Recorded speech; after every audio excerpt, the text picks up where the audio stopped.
एक दफा ऐसा हुआ कि अहमद हसन बहुत परेशान रहता था क्योंकि घर के सारे खर्चे उसे खुद उठाना पड़ते थे। उसके घर पर मेहमानों का आना जाना रहता था। इसी वजह से उसकी बीवी से अक्सर लड़ाई रहती थी और अहमद हसन बहुत तनाव का शिकार रहता था और इस वजह से घर का माहौल भी खराब रहता था। एक दिन ऐसा हुआ कि उसका बेटा अली उसके पास आया कि अब्बू जान मुझे स्कूल का होमवर्क करवा दे। उसका अब्बू पहले से परेशान था। उसको अली पर गुस्सा आ गया। उसने बेटे को डांट दिया। थोड़ी देर बाद उसके अब्बू का गुस्सा ठंडा हो गया। वो अपने बेटे के पास गया तो वो सो चुका था। तो होमवर्क वाली कॉपी ली जो टेबल पर पड़ी हुई थी।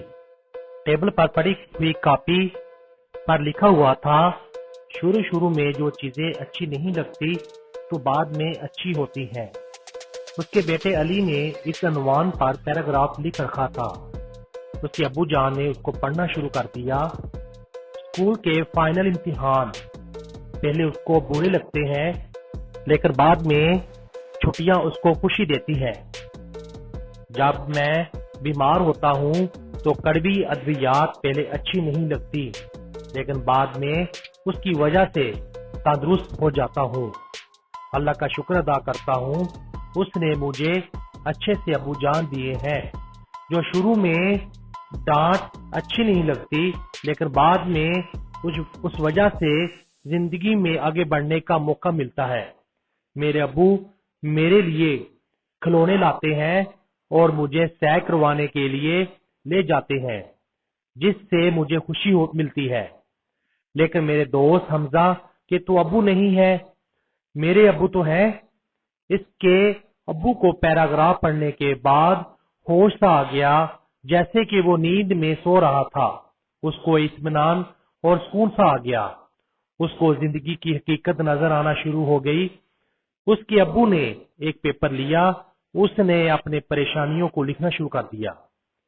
परेशानियों में सबसे पहले लिखा कि मेरे पास घर है और घर के अफराद भी हैं और एक अच्छी सी नौकरी भी है और इन लोगों से अच्छा हूँ जिनके पास काम नहीं है और उनके पास घर भी नहीं है।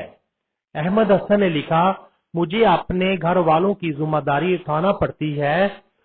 घर वालों में वालिदैन, बीवी और बच्चे शामिल हैं और इन लोगों से अच्छा हूँ जिनके पास घर वाले नहीं है, वो अकेले रहते हैं और उनकी जिंदगी वीरान है।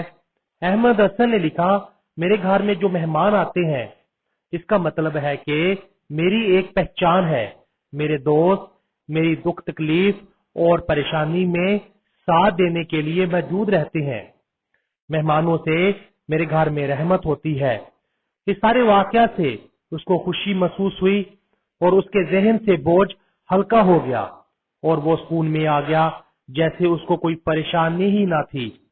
उसने अल्लाह की तरफ मतवज्जा होकर शुक्र अदा किया कि ए अल्लाह, जो चीजें तूने मेरे लिए पैदा की है उसका कैसे शुक्र अदा करूं। अहमद हसन को सुकून आ गया। दोस्तों, इस कहानी से हमको सबक मिलता है कि मनफी सोच से हमारे जहन में खलल पैदा होता है और जहन दबाव का शिकार हो जाता है। मुस्बत सोच से हमारे जहन को सुकून मिलता है और उससे हमारे सारे दुख खत्म हो जाते हैं और दुनिया रंगीन नजर आती है।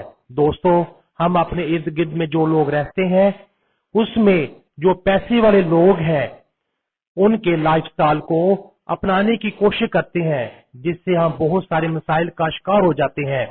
कभी उन लोगों की तरफ भी देखें कि जिन लोगों के पास रहने के लिए घर, खाने पीने की चीजें मुयस्सर नहीं है। इससे एहसास होगा जो अल्लाह ताला ने आपको चीजें दी हैं वो किसी से कमतर नहीं। इससे आप अल्लाह ताला का शुक्र अदा करोगे।